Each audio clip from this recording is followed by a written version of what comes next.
welcome back to It's a Man's World, and I am Dario. And I'm Naive. Forever Jason. And we missed y'all. Very much so indeed, man. We took a break. Yeah. We did some things. There's some things. Yeah, man. There's some things. Some reasons. We had some hurricanes. Tonight, Yeah, man. tonight, we're going to be talking, a very, very serious topic. We're going to be talking about Hurricane Irma. We just went through, we're still going through our hurricane very much so season, indeed. Very and, much so indeed. It's been a very active one. A very stressful one. Yeah. Irma, Jose, Harvey, just to name a few, had the whole region going back and forth, and there was even one that hit Mexico. Ay, Dios mío. Yeah, so Plus the earthquake. plus the Yeah, earthquake. oh, Yeah. there's So a lot we're going going to be on. talking a bit about Hurricane Irma specifically, and probably get into a lot more. But thanks for tuning back in. It's good to be here. It's a lot of things happening. Yeah, A man. lot of things happen. We're gonna let you guys know what's up. You see, That's we the brought bottom Jason line. back because Yeah. wanted a Yeah, job. but no bad. We did some interviews. They can't do without me. Yeah, forever Jason. Sorry. But we're going to talk to You Jason think so? and a lot more when we come back after these messages. Messages. Don't go nowhere. Every year I'm searching for number one. Excuse me, sir. Can I help you? Yes, I found my number one. I'll take it. The latest looks and the newest trends for home fashion is number one at Living Spaces, located on Old Pound Road. But it would mean nothing,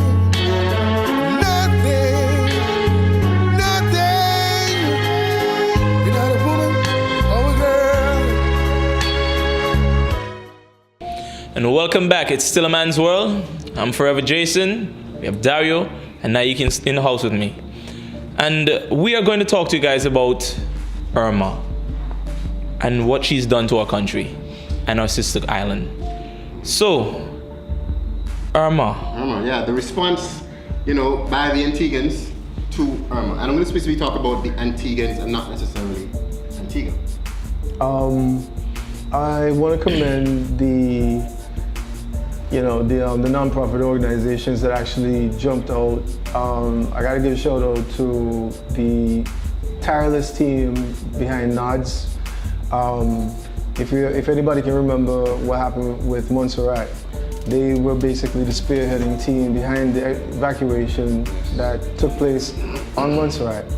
And I think they might be small in numbers, but they have been doing some remarkable work behind the scenes. Shout out to the people who actually went to the Red Cross, Antigua Red Cross. There were a lot of other pocket groups, a lot of organizations. I see some of the insurance companies had gotten together also. I think the general feedback from all of the volunteer work, the donations, the call for action from the Antiguans has been, I'm gonna grade it at 80%. There are a few fuzzy things that I don't really want to get deep into, but there's still this doubt as to monies being raised, where the money's already gonna be going to. There's still things in terms of donations that have been provided, that the wrong people have been going to collect them. But I think overall, as embracing the whole, task of helping, being our neighbor's keeper, being our brother's keeper, I think we actually have put forward the good foot first. And I'm just hoping and praying that something positive can actually come about it, because it does open the window for a lot of things to go left. Right. But for me personally, from what I've read, people that I've spoken to, people out there, people who are still out there right now, I'd give it 80%. Yeah, okay, now, I agree with you. And in certain areas, I would also like to thank the Antigua and Barbuda Defense Force for the work that they have been doing. There's still a relief team down in Barbuda right now, doing a lot of, trust me, since they landed, they've been doing some serious cleanup and also helping with the evacuation of the persons. And when they heard of Jose coming, they were still over there, still doing what they were doing, getting the people off. almost everyone was off and they were still there doing what they were doing. So they put themselves in a position where, okay, you guys come first, and what happens to us, we just have to take the blunt, because our job is to make sure that you're safe. 1ABR, SSB, Coast Guard, all you guys, you all did a good job. I will commend you for that. Also, in relations to some persons who actually use their personal boats as well, you guys, kudos to you. You took your time, your own boats, decide to go over and help bring over persons. You could have been doing something else, but I'm glad you chose to help out your sister isle. Those of you who did that, you guys, keep doing what you're doing. Surreal. That's the word that pops into my mind. This is unprecedented. Not even just for Antigua, but I think for many parts of the world, this is an unprecedented situation.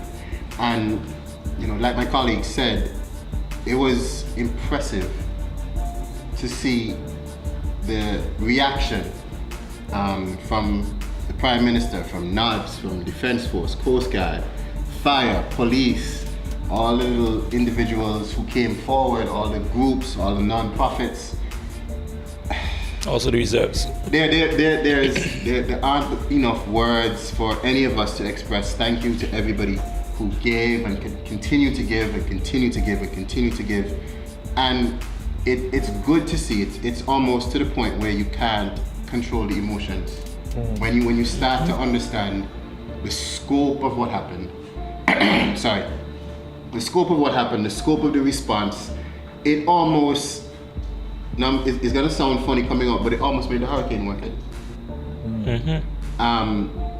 Seeing those ties, seeing people open up their homes, open up their hearts, open up their wallets, and just give. I always said that it was going to be after the storm that was really going to test, be the real test. Yeah. We never expected anything to happen in such a large and devastating magnitude. True. And that was one of those things. Yeah. But while we're on this topic, I want to say to those of you who haven't, put your foot forward yet. No, this is not a knock on you in terms of, I don't think that you're a good person or whatever. But still time. There, like Jason's saying, there's still time. Still time. This is a plea going out from It's a Man's World to all of you. If you have an opportunity to help someone, even if it's not a Barbudan, just anyone, you see what help can do. You see what people do when they need help. Help somebody. Now is the time for us to show what we're worth. We're here together. We can make somebody else's life better. Do that. But thank you to everybody. Thank you to everybody. Y'all did an amazing job. Continue to put it out. I know there are a lot of teams working around the clock tirelessly, still collecting, still making drop-offs, still making sure our brothers and sisters from Barbuda are comfortable as comfortable as you can be. No. With all that positive, I need to interject some reality into this part of the show. There was a lot of backlash, some negatives from the residents of Antigua. I'm not going to say Antiguans, from the residents of Antigua, who would have, for some reason or another, been offended by the response of some of the Barbudans to the aid that was being provided. And to that, now we're going to touch on the Barbudan side of it a little later in the show, but to that I want to say, unless you've walked that mile in that shoe, covered in mud and whatever else, debris from a hurricane, please don't judge. Think about it this way. Exactly. Think about you leaving home every day, Kicked out your home. going to work, going to school, going to wherever, and then knowing for sure that you actually have to go back. You actually have a home to go back to. Yeah. And then just put yourself in a situation like this when Split seconds. you don't have that option anymore. Split seconds. No, you don't have the option of going back to your home. You don't have it's not even that you can actually make do with what's left. Right. You just can't There's go nothing back. left. There's nothing there. there. But to it's a go back barrier. to. I mean, you literally have been uprooted from your comfort zone. No, we all go to work. We all have different social lives. But at the end of any day, you go back home. Exactly. Well, we can And do that. if that part of the equation has been taken away, there is discomfort, that can lead to frustration, that can lead to anger, that can lead to so many other emotions. I think, I'm gonna let you talk, Jason, but what I think a lot of people fail to understand, it's not gonna be just about giving somebody something to eat, giving them a place to stay, giving them, some blankets and stuff like that. You need the support. You gotta think about the mental withdrawal that these people are going through. You have to think about the kind of vulnerability that's going through these people. That is a great word. That's going on right now. I mean, I can't even imagine No, I don't think I can to put myself into understand that. what these people have been going through. But then we're gonna touch more on that. Jason, remember your point. We have to go to a break. Still in Man's World, we'll be talking about Hurricane Irma and what the Barbudans are going through in the next segment. So stay with tuned. us.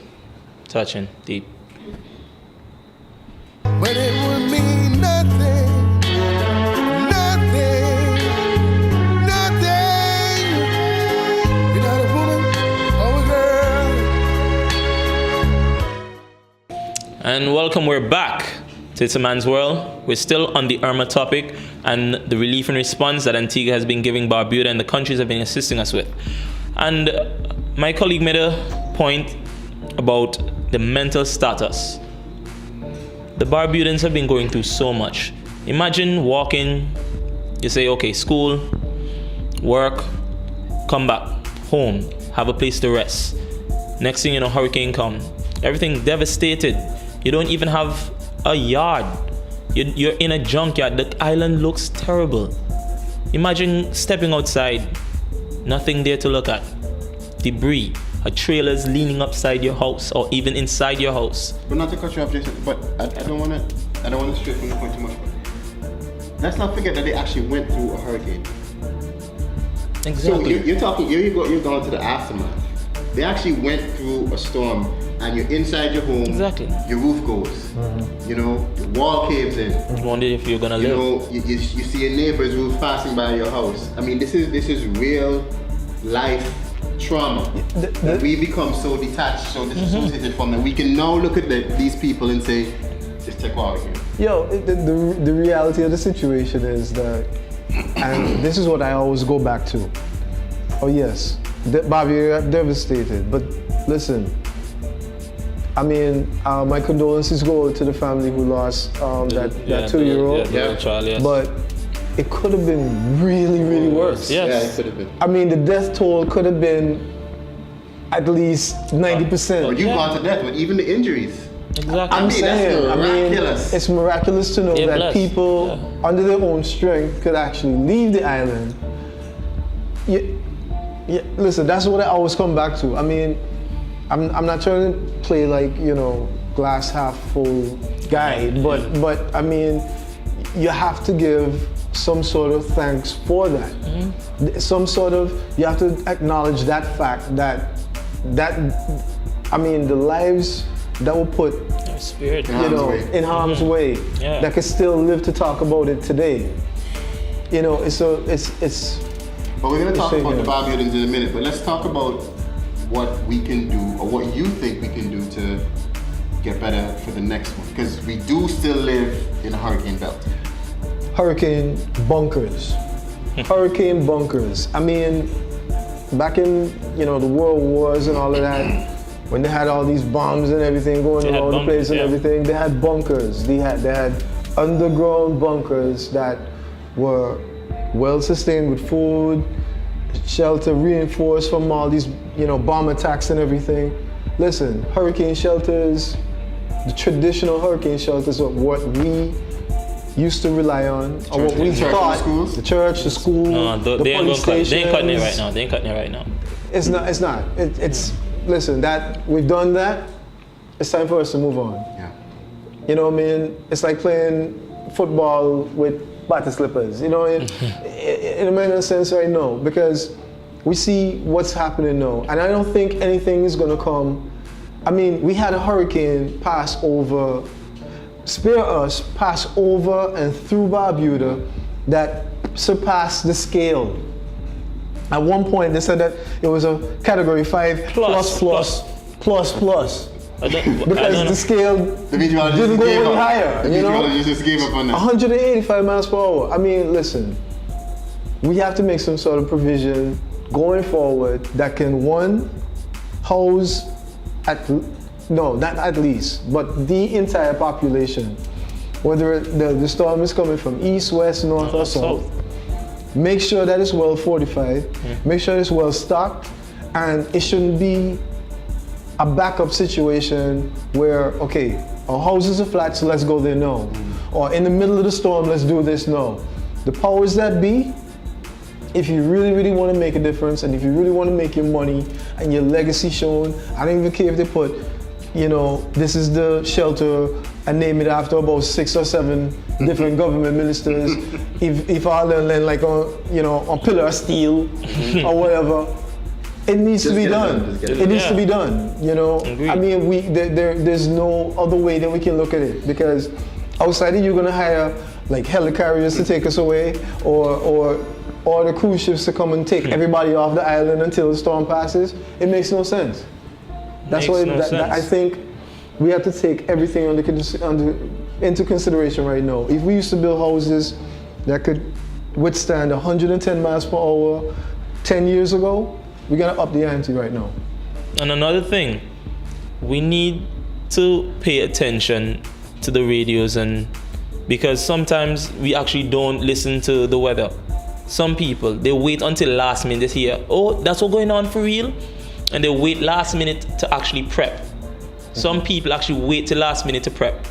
Just the day of the hurricane, we were doing a few checks, and I saw a man just putting up some boards and stuff. I'm like, But Jason, I mean, let me play poor man's advocate here, because I am a poor man.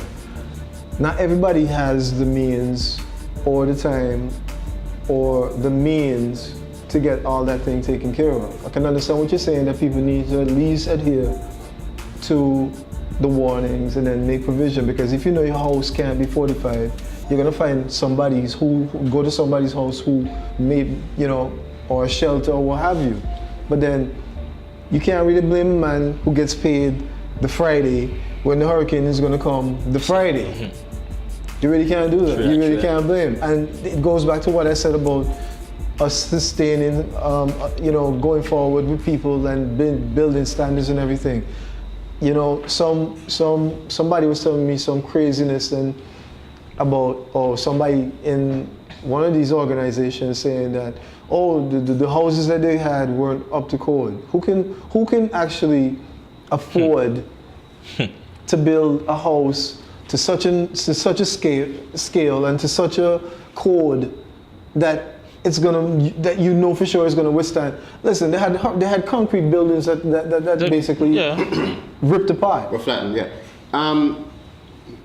Shout out to the contractors and builders in Antigua. You guys have continued to do a good job, because year after year, even though Barbuda got decimated, you see that a lot of the structures in Antigua usually stand up to very strong winds, some flooding. But to Nike's point, yes, better shelters are needed. That goes without saying, and better housing codes and houses are needed. But there's a cost factor attached to everything. You know, reinforcement costs money. Sometimes these things are cost prohibitive. There are persons who can afford, and to them, you know, you do what you got to do. But the average person, it's going to be tough. So we have to do what we can do with what we have. And remember, we do have a disappearing middle class. Yes, that needs to be said, you know, in terms of every topic. But to this point specifically, for the lower income individuals who have a smaller home or, you know, renting, how much can I put into this property? You know, how much can I put into somebody else's property? You know, there are costs attached to everything. But, you know, we're going to talk about a lot more when we come back from these messages. So stay tuned. It's the man's world. Dario, Naik, Jason. every time. You're watching CVN, Caribbean Vibes Network.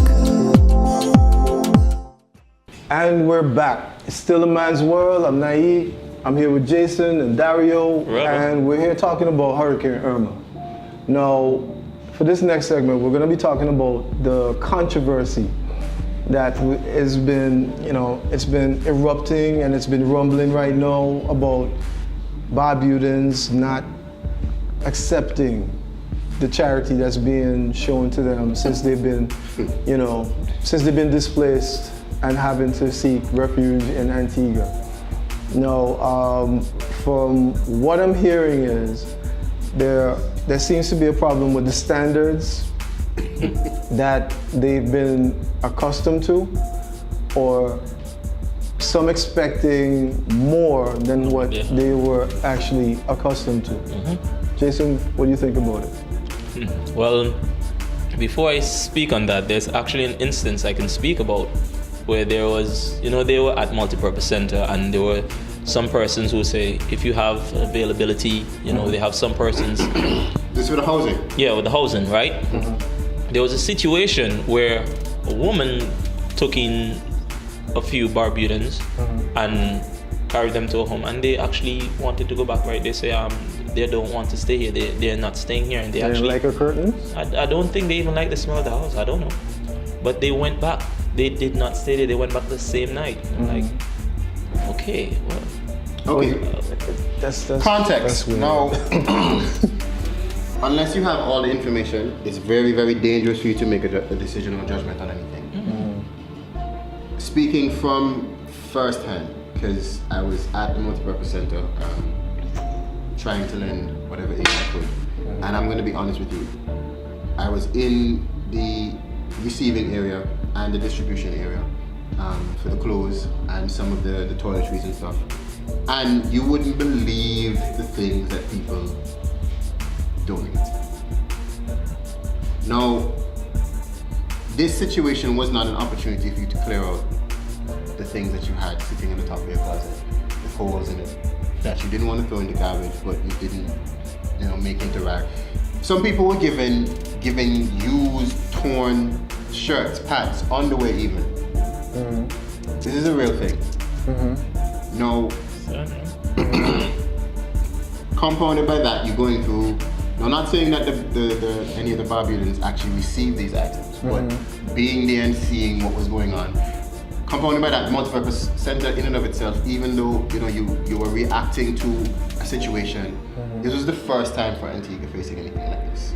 So there was a lot of hiccups to be had and should have been expected. And it made no sense that everybody or every aspect or every angle of this situation were getting frustrated because it wasn't happening. So the Barbudans were getting frustrated because they were not getting what they thought they should have gotten. Whatever you think that is, and mind you, this is not everybody. This is a few individuals with their individual perspective. You don't know the disposition. You don't know the reason why they said. You don't know what day they had. You don't know what the circumstances were, why that person said what they said. We don't know the homes they went to. We're judging off of, okay, you don't have a home, so take wherever you get. You don't know the home they went to. I'm not saying that they went to a bad home. I'm just saying there are a lot of people who backlashed on the Barbudans, who didn't want X or didn't want Y, and they don't know the full circumstance. And I think that was very unfair. Okay, I understand what you're saying about, we can't pass, we not being able, and we shouldn't be passing judgment on what the Barbudans had to deal with. You understand? Because I don't think the number of people who actually expressed that kind of dissatisfaction or, this is unheard of type of attitude, I don't think the numbers or the volume of people who actually went through that was relatively, or even half of the people that actually were done by multipurpose center or wherever shelter that they were. I want to jump back on what you talked about in terms of what the people had donated and everything. Now, mind you, I am in agreement that people should at least show a little bit of,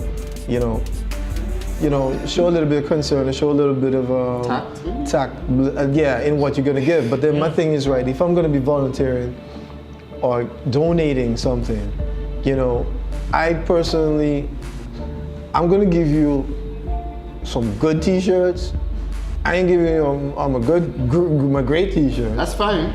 But my thing is, if somebody is going to give you something and they think that, okay, this is all I got, you don't necessarily know if you know it's somebody who lives in a big house on a half an acre worth of land, I know where you're going. and then you then want to then put everything inside of a mini Daihatsu truck and take it down to multipurpose because it's time for you to do your fall cleaning. Right.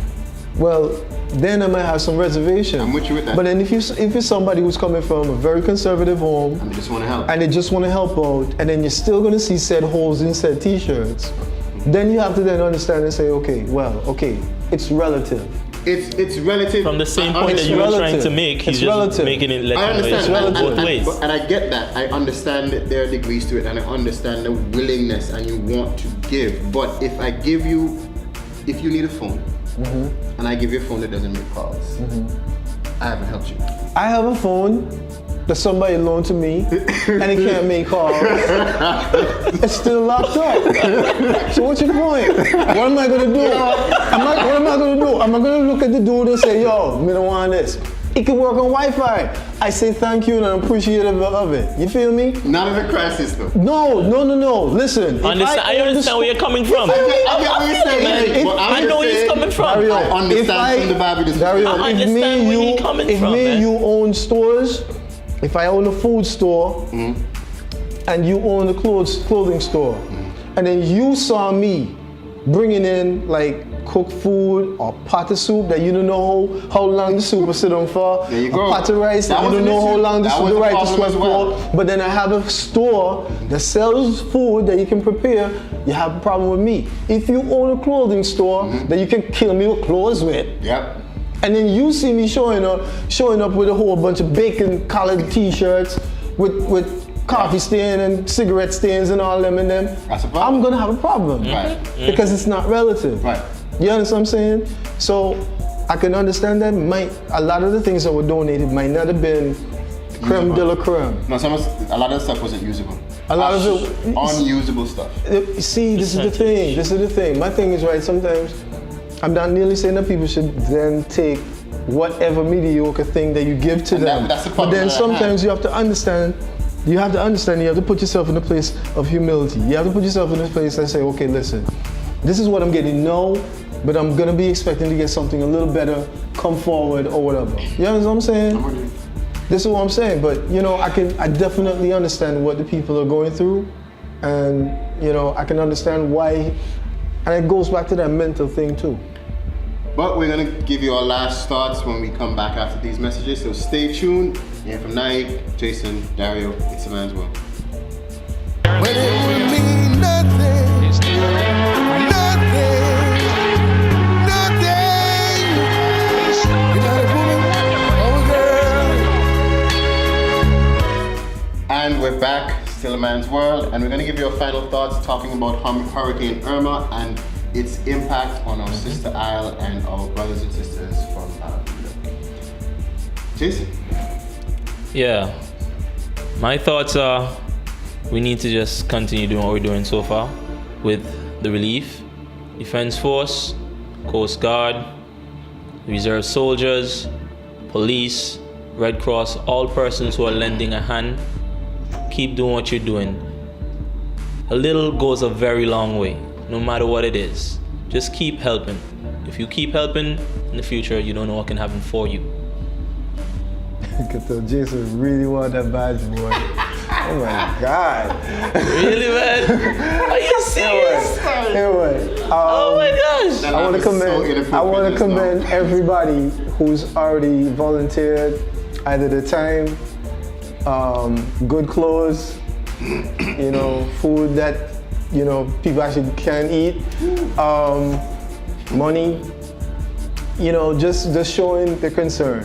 And I think really and truly, only good things can come about this. This is the rough patch right now. I think a lot more work needs to be done in terms of counseling for these people.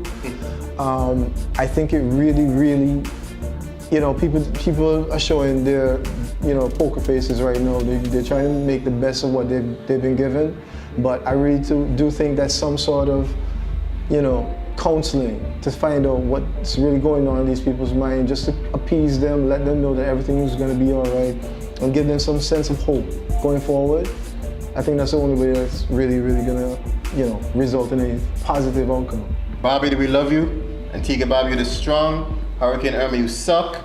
It's Man's World. Tune in check us out on Facebook.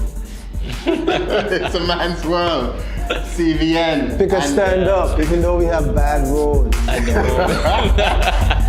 Bobby, Well we love you. Antigua Bobby, you're strong. We will rise again. We will. Believe that. Every time. Good night, ladies and gentlemen. I got two caravans this year. Caravana and Caravan.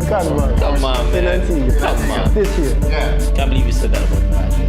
Caravan in Antigua. I Dude. like that thought. I can't believe that. Good night. Good night. Drive safe.